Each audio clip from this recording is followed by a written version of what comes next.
You know, I'm certainly not junior when it comes to real estate. I've been in the real estate industry for about 15 years, but I wouldn't, call myself an OG either. But that being said, I guess I'm at an age group where there's a lot of young folks coming up in real estate, and I think as an agent, it's important to sort of guide them. I mean, there's a lot of, I mean, I remember when, I did my very first offer way back, on a property, and there was a really important form that I forgot, and it was like, oh God.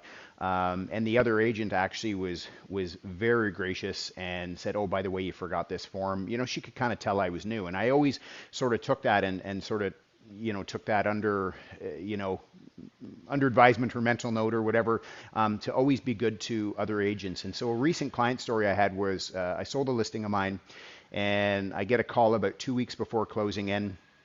And I find with a lot of millennials, and I'm certainly not, trying to shame anybody, but they don't like leaving voicemails, right? They will call and call and call and call and call, and if you don't manage to pick up your phone, they will just continue to call, or they'll shoot you a text message. So anyways, on this particular day, I got 3 phone calls in a row. I was away from my phone, and then I got sort of a nasty text message from this agent who was representing the buyers on the listing. So I called him up, and I just said, "Hey, what's going on? You seem like you're a little stressed." And he said, "Well, I need your client's information. My clients are trying to switch the utilities over, and they need your client's account number to register for water with that particular town." And I said, "I've been in this business 15 years. I've never heard of anything like that." And he goes, "Well, they need it." And he texted me while I was on the phone with him, texted me a form. And, I mean, again, I'm on my phone. I'm not in the office. I was actually having a day out of the office. And so I'm like, have you called? Like, I've never heard of this in 15 years. I've never heard that, to register for water with the town, that you need my client's information, in terms of they wanted the email and they wanted the account number. I said, "I've never heard of such a thing." And so anyways, he was adamant. I said, "Well, okay, let's just take a beat here. Let me call you back." So I actually got on the phone and called the town and said, "This is what this agent is saying. Here's the address of the house."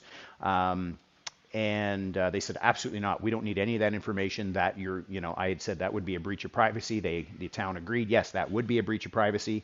And so at the end of the day, it was just, there was some fine print on the form that the agent and the buyers hadn't read, to register for a new account rather than, assume an existing account. And so, once I got back to the agent, got him on the phone, pointed that out to him, he was not only incredibly apologetic, but thankful and grateful that I, had done that work. And so, I never look at it as sort of a slap on the hand. I look at it as, we all learn from real estate in different ways and at different speeds. And so, hopefully I was part of this gentleman's journey to know that, down the road when this comes up again, because that's really, how you get better in business, and doesn't matter what business you're in, is you get better in business, by making mistakes, and hell, I've made them.